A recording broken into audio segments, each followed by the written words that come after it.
kulanti wanaagsan daawadayaal ku soo dhawaada barnaamijkeena magaalooyinka ee toddobaadkan. barnaamijka magaalooyinka ee toddobaadkanna waxaan ku soo qaadan doonaa magaalada Harta Sheekha, taariikhdeeda, marxaladihii ay soo martay iyo haatan horumarka ay magaaladani hiigsanayso.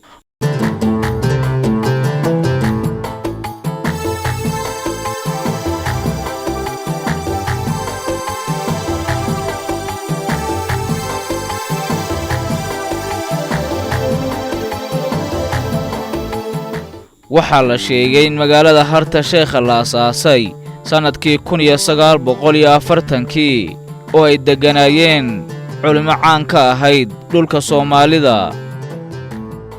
wixii intaasi ka dambeeyeen magaaladu waxay soo martay marxalado kala duwan. xilliyada qaar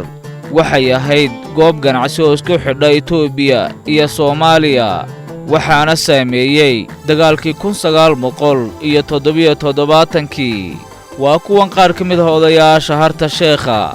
oo ka hadlaya taariikhda ay magaaladani soo martay. Harta Sheekha waxay ku bilaabatay sheekh weyn oo loo jeeday Sheekh Axmed Boon oo culimadii Harar ahaa ayaa Harar ay ka yimaadeen sheekhan ku aasan Hargeysa la sheekh. dadna waxa la yiraahdo hawdkii, dadkii hawdka diinta orodoo soo barbaa lagu yiri halkan uu yimid.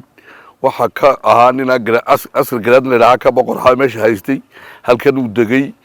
1907 ayuu ku geeriyooday. har baa laga qoday, hartii baa laga barakeysan jiray, xoolii baa iskugu yimid sidii magaalo ku noqotay. in badan baa si meesha lagu joogay waxay magaalo caadi noqotay oo iskugu yimid 1940 ay magaalo camiro noqotay. sidaas ku soo kortay way socotay ilaa xilligii Ingiriisku joogay halkan oo ka qoran jiray magaalo iska barakeysan culimo badan ku aasan tahay bay noqotay. in badan bay ku soo socotay waxa iman jiray xoolaha ka yimaada wixii dhagax buur ka galbeedeeya ee dhulwaale iyo fiiqiyo halkan iman jireen subagooga iyo haragooga iyo ari dabeexad la yiraahdo qolo guntigaab la yiraahdo oo Jabuuti ka iman jirtay ayaa sigaarka iyo waxa iyaguna keeni jiray xoolahaas ay qaadan jireen. barbarana way ku fureed waxoogaa Hargeysa way ku camrantay harsaas u daaweyneed. in badan bay shaqaynaysaa ku shaqaynaysay gurigeedu kuma dhisanay guriyaha meel suuqa la dhigo iyo meel arka la dhigay lahaan jirtay oo marka timaadii suuqa birdhowid baa la baabiyo deesan caadiga loo dhisay. saas ku kortay way weynaatay markay maqlaysay 1977 ayuu dagaalkii ay Soomaaliya soo qaaday ayaa wax yeeleeyay xogaa bay dib yar noqotay. iyadoo markaa laakiin magaalada iska jirta aan saa u sii weynin ayuu dhacay dagaalkii waqooyi ka dhacay 88 kaasay si qeyr caadi u kortay. waxay noqotay geeska Afrika meel laga qoodiyo ilaa Maqale ilaa Addis Ababa intii hore BDF wala yeelan jiray way kortay way weynaatay. markay dhexda marsay Tigreegina la xageysteen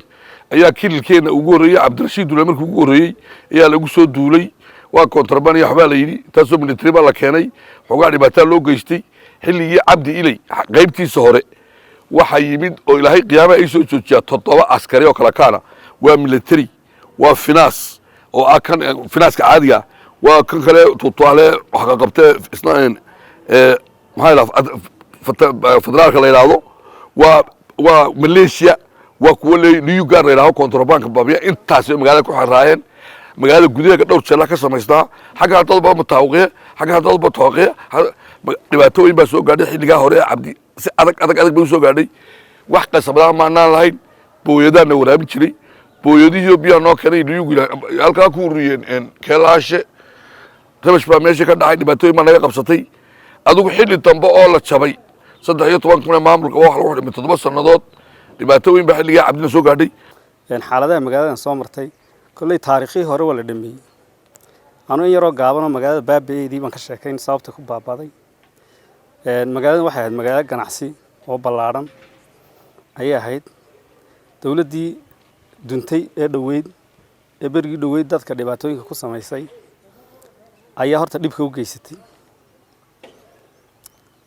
magaalada dhan walba ciidan bay ka dhigtay. dhawn 4 koone meel wada iyo meel aan wada ahayn ciidan baa laga dhigay magaalada.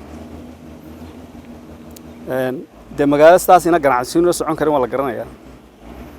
magaalada la boobayo oo askarigiina sidoo doona iska yeelaya markaa oo markii la dhigay oo sidoo doona yeelayo keelaha ka soo galay hablaha yar keelaha lagu reebay inantaada keelaha ma soo dhaafin karin. taayimka ka baxday jijiga gaadha inaad caawa maqasho laga yaabo in habeen barka keelaha lagu hayaa la yiraahdo magaalada dhibaatada badan baa soo gaadhay burbur baa ku dhacay waxyaalihii ugu dambeeyay dhibaato loo geystay xilli biyo la'aan oo magaaladu biyo la'aan tahay oo dadku ay cunahaysayaan ayaa waxa dhacday waxa la wixii booyadahaaba magaalada laga ururiyay keelahaas lagu ururiyay waxa keelahaas lagu ururiyay dabeedna dadkii markay biyo waayeen ogaadeen in magaalada biyo tahay oo gaarina dhex socon ayaa anagu wax dhacday markaa odayaal iyo cid walba inay la hadlaan dawladii oo la yiraahdo degawaaridii booyadii baa la urursaday suuq cidna uma oran dadkii markaa way ku yaaceen rabshad baa halkii ka dhacday booyadiina sidii baa xabadana way ka dhaceen dhibaato ka dhacday ilaa maamulkii halka joogay ayaa sidii lagu ururiyay dawladdu waxay askari u maqli jirtay wax loo cadaadinayay oo ay iyadu gooni u galabsato jiraa ma jiro laakiin cadaadisyada dawlad deegaanka ka jiray ayuunba ka mid ahay ee curyaaminta ahaa dawlad iska dhigaysa inay wax u qabanayso dadka haddana waxay ahayd haddana si kale u curyaaminaysa baa dadkii dawladdan imika timid dadku xornimay qaateen nin walba afkaartu doono ku hadlaa sidoo doono u socdaa wax dhibaato cabsi awirna gurigaaga dhaxiisa laga qabaqanayay gaariga ku ag maray wanajka la islaama gurigaaga ku soo socdaa guuxiisa markaad maqasho ma gurigaaga ku soo socdaa oo ninku naxay ama oday isagoo dadkii laga xishoon jiray odayaashaaba cabsi ee ama dawladda la hadlaa dadka saa ka daayay oran jiray ayaaba dayagu xaq dambe dhufayska gali jiray cabsi awgeed marka dawladdan alxamdulillah rabbil caalamiin imika xornimo la qaatay ninku halku doono maraya sidoo doono u soconaya yaani wax dhibaato ka baqaya ma jirto ilaahay mooyaane marka laba la iska dhiga maaha horumarkay noqotay magaalada imka horumarku uu bilaabmay hadii la oranayo wadooyinkii baa loo sameeyay kuwii gudaha loo sameeyay kuwii hareeraha socdo oo taaxirshmeed baa imka dhamaatay iskuulka dugsiga sare ayaa loo dhameystiray riigii baa loo dhameystiray yaani horumar socdo iyo wax badan waan filaynaayo madaxweynuhu noo ballan qaaday in wax badan noo qaban doono insha Allah waanu ka rajaynaynaa sidaas ay imka rajadeedu aad ugu fiican tahay dadkuba moraalka hore ma leh harta sheekha waxaan soo taagnaa tiyo xilligii ugu horeysay oo mana ah oo oonka marna gidibka looga soo dhaamiyo booyad yaroo timid wax lagu shubo ninku ceelba la yar la qodo oon aad u weyn uu ka jiri jiray dhib badan oo rafahi ay ka jiri jirtay wadooyin aanay jirin horumar aanu jirin aanay jirin isku xidh bulsho ayaan soo taagnaa waxa kale oo u soo taagnaa iyana tiyo dhib weyn maamulkii mas'uulka ka ah uu geystay oo si cuna qabateeyay oo halkay ka dhaqaaqdaba uu ka sii xidhayna waan soo taagnaa iyana oo haddaan taa ugu sii noqdo waxa jirtay magaaladu way soo kabatay waxay magaaladii Soomaalidu ay ku baxday xilliyadii baahiyaha ay jireen gaarka iyo kuwa guudba oo tusaalahan halkana dekada qalalan ahaan jirtay sida imaka wajaalo kale ay dekada qalalan wahay halkana ahaan jirtay dekad qalalan hantida xoolaha neefka laga keeno nagayla booran halkan uu iman jiray waad qaran kartaa inta kilomitir jirta nagayla booran bafiiq amba goday amba garbo amba maxaan ku dhahdaa qalaafo dhulka halkana oo ahaan jirtay meesha xoolaha taasaa loo diiday inay xoolahooda gataan dadkii halkana lagu qaadi jiray xoolaha wadada isagoo socda laga dhici jiray dadka kale iyaguna raashinka u soo raray ee magaalooyinka ugu keenayna halkana intoo baqaarada la jabsado xitaa hudheedhada bartana lagu gubay kidinka bartiis dad badan baa ku dhintay oo lagu laayay baqaarka hortiisa xabad lagu dhuftay iyadoona hebel ku oranayn waa la joogay annaguna waan joognay inta waxa soo marnay marxalado kala duwan oo aad u kala duwan oo wanaag iyo xumaanba leh haddaan taa xumaanta dib ugu sii yar noqdo waxa jirayay ciidamadii waddankan xukumi jiray xilliga maamulka ka hayay kantaroolada magaalada waxa lagu wareejiyay tarajeega sidii ciidanka waa la jeexay cagaf baa lagu wareejiyay magaalada hal laba wadan ha laga soo galo wadan ha laga baxaa leeyay in aan la inta kale cagaf baa lagu wareejiyay markii taasi timid qof iska socdo reer miyiga iyo qof ku yimid oo ehela iyo qof socoto xoolihiisa wata intaba waa la xidhayo 7 cisho 8 cisho qaar ku jira xariga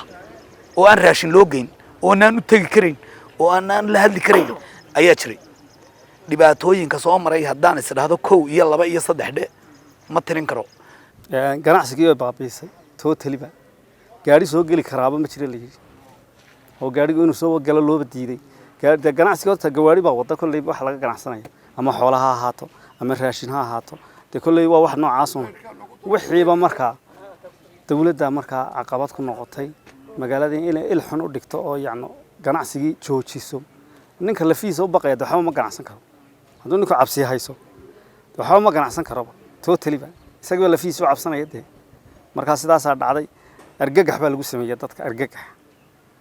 markaa dhibaatooyinkaas dhacay maalintii de dhulka la boobayay haddana baanka iyo dhibaatooyinka loo geysanayay dhulkii laga cilaamiyay baa maalintii in la boobo banka shacabka ku wada tiirsaday banka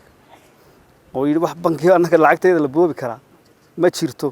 way dhacday ciidan in laga hirooba oo la yiraahdo dad ciidan sheeganaya la yiraahdo yacni xilliga in la yiraahdo bankiga boobi meysaan oo shacabka ku tiirsada way dhacday halkan hal wax waxyeelo maalintii lagu yeelay ma jirin dadka isku tashaday odayaasha magaalada inta ka wada hadleen yiri wax dhibaato ah markii la arkay indhaha ay leedahay ayaa la yiri nin walba magaaladeennii inaga u joogna markaa odayaasha magaalada ayaa safe gareeyay inaan wax dhibaato magaalada ka dhicin qowmiyadaha ku noolna ay nolol fiican ku noolaadaan oo dhibaato soo gaarin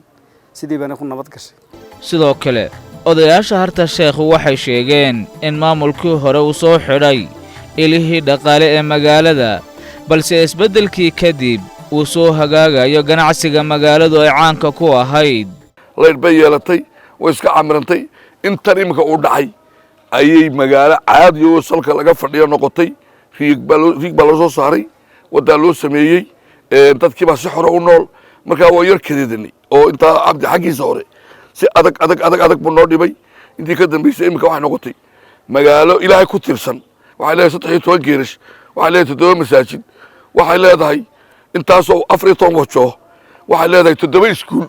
oo maxaa iskuulka sare imika dawladda loo si anaga dhisanay kii ugu horeeyay ayaa intan dawladda imika cusub jirta ay jirto ayaa noo dhisay ku cusub noo dhiseen waxaan leenahay sariimada ugu weyn anaga dhisanay waxay leedahay gawraca ugu weyn anaga dhisanay waxay leedahay station police guriga dhagaxa anaga dhisanay maamulka imika ku jiro dadweynaha isku tashaday isku dhistay waa dad isku tala galay iyagu inay wax qabsadaan oo dawladda mar raba wax qaybtii ay dawladda ka filayeen imika aanu rajo ka filaynaayo imika riig bay soo saartay wado fiican oo xashin iyo isku xidhan waa la sameeyey wadooyin sanadkii dhaweyd wadooyin gudaha waa la sameeyey waxbaanu ka filaynaa kolley inay rajadu si raba ka fiican tahay waxaa ka dambeeyey wanaag dadkii oon hebelow iyo yahay magaaladani waa magaalada qura ee markii dhibaatooyinku dhaceen ee la yidhi waddanka hala gubo ee ciidamada amar ku bixiyeen ee cabdi maxamed cumar xilligii uu xukumayey ee la yidhi dadkana hab la boobo guryahana la boobo dad badan baa nala degan magaalada annagoo quri ma degan qowmiyadihii Itoobiya oo dhan way nala degan Oromaa degan Axmaaraa degan Soomaalidii kale deegaanadeena oo kale dhan baa degan hala boobo baa la yidhi amarna wax lagu bixiyay in baanankana la boobo annagoo odayalahaan baan isu urursanay iyo shacab ahaan shacabkii waxaanu nidhi gurigana dad aynu dhigno oo ilaaliya baanankana aynu dad dhigno hal gaari iyo hal guri magaalada qura ee aanay hal qofna lagu dilin wey taariikhda inoo gashay horta inkastoo naloo soo dayn oonu jeclayn in naloo soo daayo wararka iyo wixii aanu islahayn way wanaagsantahy waa magaalada qura ahee gaadiidkii oo socdo intoo laga qabtay dawlad deegaanka dib loogu celiyey qof qurahoo soomaaliyana aan la odhan markaa ilaa 100 guri ilaa 200 oo guri inta u dhaxaysa oo halkan qolo Oromo nala degani lahayd odayaal baan u saaray dad isxilqaaminay annaga isxirurnay lacagna waan ku bixinay guri walba 2 nin baan dhignay sidii baan gurigii iyo baanankii iyo hantidiiba ku badbaadin waad weydiin kartaan iyaga laftooda beenaale markaatigiisu fogeeyay bay Soomaalidu tiraahday waa la weydiin karaa dadka marka waxyaabahan isdhalaha taariikhda idin galeen ayay ka mid tahay waxyaabaheena soo maray xilligan maamulkan imika cusub Allah hadaayay wanaag buu si wanaagsan buu wadaa markaa magaaladu waa magaalo dad waxa laga helayaa Oromo waxa laga helayaa Amharo waxa laga helayaa inta qowmiyadeed ee Soomaaliya inta qabiil aynu Soomaali koomanahay nin waliba isagoo firi ku ganacsadaa maqaaxiisa dukaankiisa uu leeyahay waa magaalada waxa ku aamusan inta waddankeena sheekh ka jirtay sheekh Barkad Cawaale waxa ku sheekh Maxamed Yar Carablo intii sheekh Xasan Cabdalle oo sheekada waddanka ugu waaweynaa waa meel barakaysan oo sheekhyada soo jiidata carreedu ma iska madow waa dhul beereeda waana xuduntii xoolaha markaa magaaladu waa sidaa waa magaalo barakaysan saas taariikhda intaan ka ogahay waa intaa magaaladani horta waxay caan ku tahay waa magaalada wada lahaanshaha haddii federaalka la sheegaya uu jiro halkan uu ka jira haddii uu ka jiro sababtaan ku xaqiijinayaana amba aan ku cadaynaya waxa kamid ah magaaladani waa magaalada qurahe aan shaqaalaheedu kala lahayn reer iyo degmo iyo qolo ee aanu kala lahayn gurigani waayo iyo waa reer hebel iyo midna kama jiro magaaladani waa halkii ganacsiga kililka amba jigjiga uu halkan u ka bilaabmay dadka imika jooga ee ganacsatadii halkan ay barkii hore wada joogi jireen intii aan baraksharka iyo dhibaatada badani fuulin in la kala yaacin waa magaalada qure aasaaska marka dadka loo waraysi taga amba la ogaadana waa meelaha taariikhaha lagu siinayo waa meel dadka marti gelisa martida aad ugu fiicantay soo dhaweynta ku fiicantay wada lahaanshaha ku fiicantay nabadgelyada ku fiicantay hadaa halka imika caawa inta doonta socotooda hantida doonta sidato oo banaanka dhigta caawa sideedaad ugu iman waxa kale ku tahay magaalo intay tashato wax qabadka horumarka dhisata iyadu way magaaladani masaajidka imika anu wax gudida masaajidkan kamid ah magaalada masaajidada magaalada anaga iska ku dhisanay masaajidka ugu weyn ee kililka ayaa ku yaala 5,000 oo qof ayaa ku tukan kara sidaa waxa uu weeyaan 60 mitir sidaa waxa uu weeyaan afbalaciisa kala 40 mitir deyrkiisana hadalkiisa badaa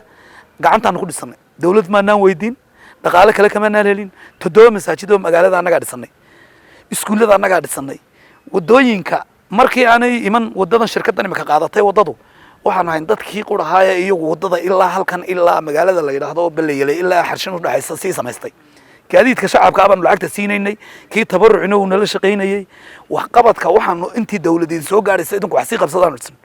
marka magaalada horumarkeedu uu fiican yahay shacabkeedu uu fiican yahay wadad nabadgeliyo wadadaan kala soocnay wadadaan qabiil lahayn wadad isku xidhan waxyaalaha ugu badan ee ka birsto waxa kamid ah waa horta wax xeero xoolaad meeshu geel haday tahay ari haday tahay loo haday tahay ku badan tahay waana dhul beereed oo markuu soo go hadaa timaadaan waxaad moodi meelaha sida goday iyo meelaha oo markuu xagaaga dibista noo timaadaan dhul dhan baan tusaynaa baxa laakiin nolosheeda caadiga kuma tiirsana wax soo saarka waa leeyahay waxaan ku tiirsanahay xoolaha ku tiirsantahay seylada xoolaha oo qola Mareykan oo markii iska dhisnayd deyrkeegna qoladii Mareykan berigi timid baa lacagta ku bixisay seylada xoolaha waa aad bay muhiim u tahay iskuulkeega ka sare oo anagu ku dhisanayo jiita bariga wixii qalbi inaga xiga ilaa aras laga soo bilaabo ilaa wixii gaasha ama ka sokeeya aruurta halka ka soo bixi jirtay oo barra un baan isku daahay iyo qarbayax kaana aan baan ku nahay arta waxay ku taalaa meel xooluhu taagaan oo degaan bay ahaan jirtay sheekha markii lagu aasay har baa gacanta laga qod ninkii xukuum jooga askar garaad oo jeena meel 500 mitir bay isku jiraan labada xabaalood marka ma ahayn magaalo dhul xoolaha degaan bay ahayd hartaas laga qod hartu waa sababta keentay inay magaalo noqoto harta u sabab ahayd hartii markii sheekh laga barakeysanay sheekh weyn markii lagu aasay iyo har laga qoday waa har weyn oo ku taal halka xabalaashkooda waxgaradka magaaladani waxay codsanayaan in loo sameeyo adeega qorshahagaha si magaalada loo maalgashado waxyaalaha ugu badan ee haysteen oo haysna waxa weeyaan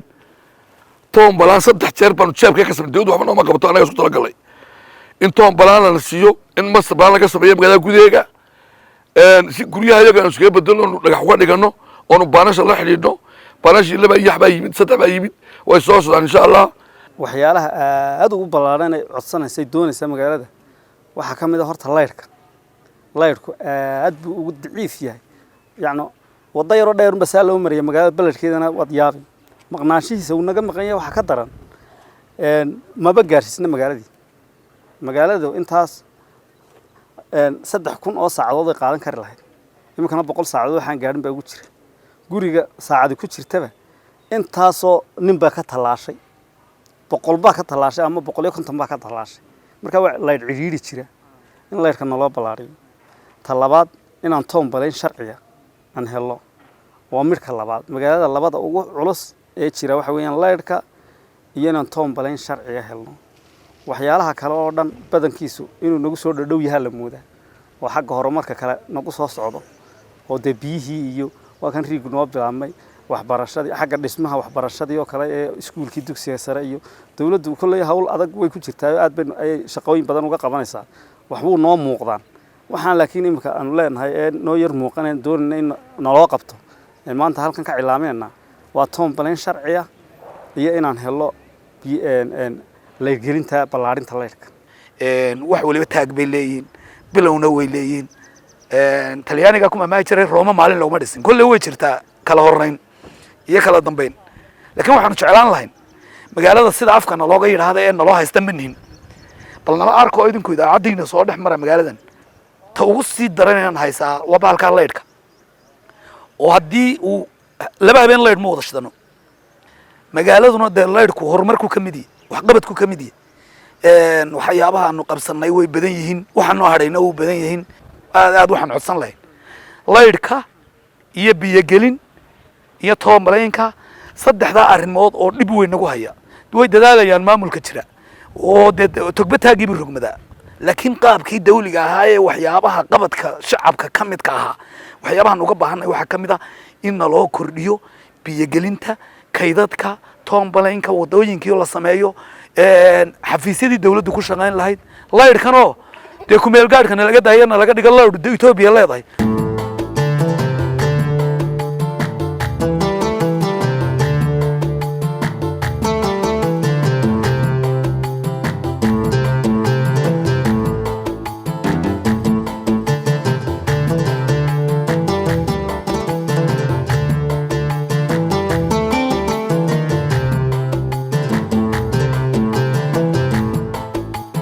dhanka kale duqa dawladda hoose ee magaalada Harta Sheekha ayaan wax ka weydiinay horumarka ay magaaladu gaadhay isbeddelkii kadib iyo kaabayaasha dhaqaale mashaariicaha ugu waaweyn ee xukuumaddan haata talada haysta ay ka fulisay waxa ka mid ah ceelka riiga ay shacabku aad ugu diirsadeen oo aan oran karo sanadkan biyo la'aantii ka dhacday deegaankan haddii ceelkaasi jirin dad baaba biyo la'aan u dhiman lahaa oo waliba dawladdu aad ula dadaashay oo marka abaarta xilligii ugu adkeyd lagu jiray ceelku istaagay markiiba dawladdu ka soo jawaabtay bamkii oo ka istaagay ijinkii oo xumaaday wixiiba markiiba ay dawladdu ka soo jawaabtay oo markiiba la rakibay taas oo mataqaanay shacabku ay aad ugu diirsadeen waxa kale mashaariicda waaweyn ee dawladdu ka fulisay kamid ah wadada isku xidha Harta Sheekha iyo Harshin oo markuu xilligu roobku bilaamo dhibaato weyn ka jirtay oo ambalaaska hooyada umulasa sida referral u baahan waxa weeyaan halka galay gawaarida alaabta sida 7 cisho haduu roob daalka ku jiray balse imika iyagoo gawaaridu xaragoonayaan ay aayar Harta Sheekha soo gaaraan oo mashaariicaha waaweyn ee xukuumaddan haata talada haysa ay ka hirgelisay deegaankan waxa kale kamid ah mashaariicda waaweyn dugsiga sare ee magaalada Harta Sheekha Dr. Cabdimajiid Huseen dugsigaas oo xukuumaddu ballaarin ku sameysay halkii markii hore shacabku ay dhisteen dugsiga oo shacabku dhisteen dugsiga balse haata xukuumadani markay dugsiga eegtay ay aragtay in baahi weyn ka muuqato ay ka jawaabeen oo 5 block oo waxa weeyaan casri ay ka hirgeliyeen macaldeerkii iskuul weyn oo mataqaanay aad u qurux badan ay xukuumaddu ka hirgelisay mashaariicaha xukuumaddan ay magaalada ay inta xukuumaddan ay jirtay hirgelisay waxa kamid ah xarun rimay gacmeeda oo imika deegaankeena ku cusub oo 3 degmo laga bilaabay oo bare Gursum iyo degmada Qarbayax marka gaar ahaan sayidkan Harta Sheekha loo dooray oo rimay gacmeeda oo loogu talagalay in sanadkii marka shaqada bilowdo 2,000 oo neef loo sameeyo rimay gacmeed taasoo mataqaanay iska kaashanaya xafiiska sayniska iyo tiknoolajiyadda iyo jaamacadda Jijiga taas oo la rabo in xoolaheena maadaama 2 litir caanaha laga lisaa ay yihiin hadhow ay noqoto neefkii in laga helo 8 iyo 10 litir oo caana taasoo wuxuu cunayay loo keenayo goobta lagu xanaaneynayo taas oo wax badan ka bedeli doonta caana yaridoo kale xaruntaasina waxa weeyaan waa la dhameystiray dhismaheedii waxa kaliya harsan in shaqadii si toos ah looga bilaabo waxyaabo badan oo waxa jira imika xukuumaddu qorsheysan in ceel labaad oo kale magaalada loo qodo baahiyaha bulshaduna kaleeyay ma yara balse qaabkay u kala horeeyaan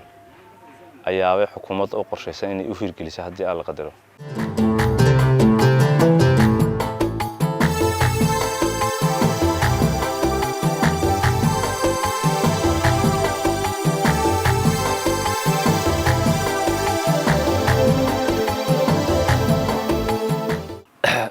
bulshadani waxa weeyaan waa bulsho aad u ballaaran magaaladana bulsho aad u ballaaran ba ku nool magaaladan waxay caan ku ahayd barigii hore ganacsi xarunta ganacsiga ee waxa ahayd bariga Ethiopia oo aad looga yaqaanay geeska Afrika marka ganacsigii markii uu baabay waxa weeyaan magaaladani waxay ka dhiman weyday environment deegaan balaaran ba ku xeeran deegaankaasi u sii adeegaysa dadka deegaankuna waxay u badan yihiin xoolo dhaqato beeraley oo waa dad aad dhulka wax uga soo baxa xoolana leh iminka tusaale ahaan oo kale xabxabka akabaabiga harta sheekha deegaanka soo go'a ilaa ma dir dhabo ayaa la geeyaa jijiga u dhaafaaba iyo basasha aad bay wax soo saarka ugu fiican yihiin bulshadani marka waa dad xoolo dhaqato beeraley waxyaabaha kale iminka ay aad uga sii shaqeyso waxa kamid ah siilad baa ku taal siilada bariga Itoobiya ku taala oo iminka tusaale ahaan saddex siiladood ugu waaweyn deegaanka Soomaalida ay ku jirtaa siilada harta sheekh oo xoolaha 40 maalmood soo lugeynayay ayaa halkan lagu kala iibsadaa marka siiladaasi waxyaabaha bulshadu aadka ugu tiirsan tahay oo laf dhabarta u ah ganacsiga kalena ma xuma aad buu fiican yahay ganacsigeeda kale oo dhaqdhaqaaq badan aad u weyn ba ka jira marka waa magaalo iskees ku wada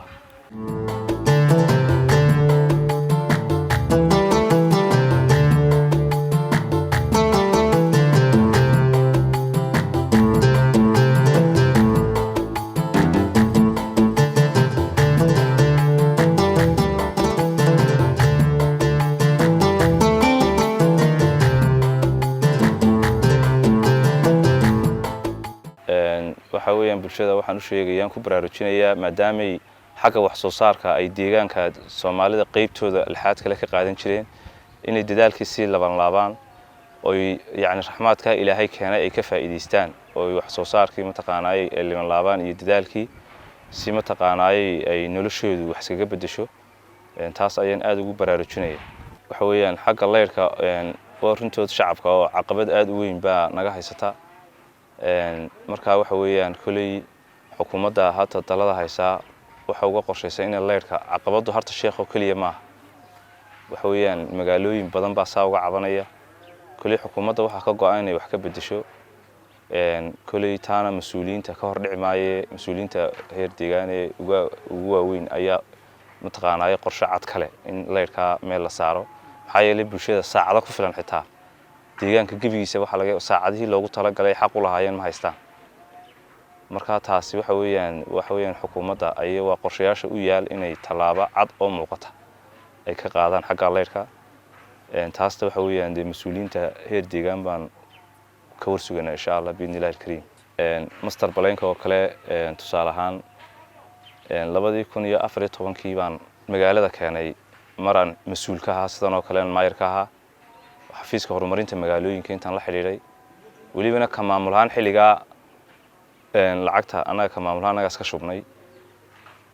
laakiin xafiiska laftigiisuna qayb u gacan naga siiyay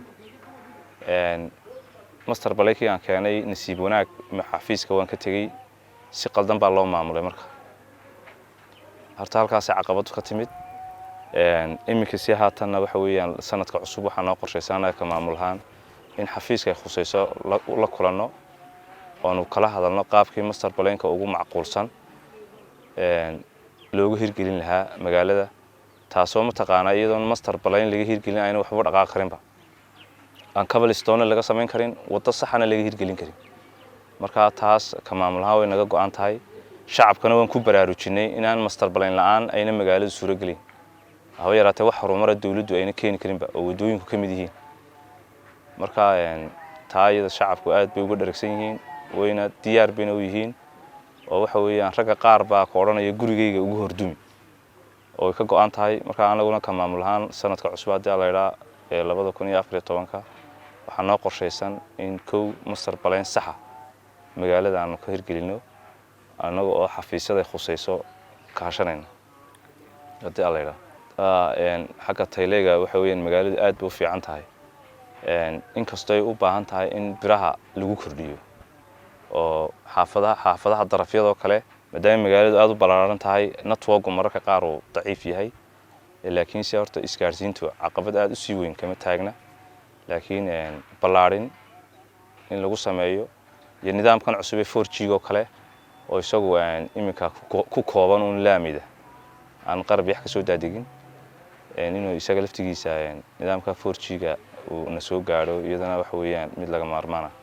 guud ahaan daawadayaal intaasi waxaan ku soo gabagabeynaynaa barnaamijkeena magaalooyinka ee toddobaadkan intaan ku kulmi doono barnaamijkan barnaamij la mid ah tan iyo toddobaadka dambe waxaan idinkaga tegaynaa sidaas iyo nabadgelyo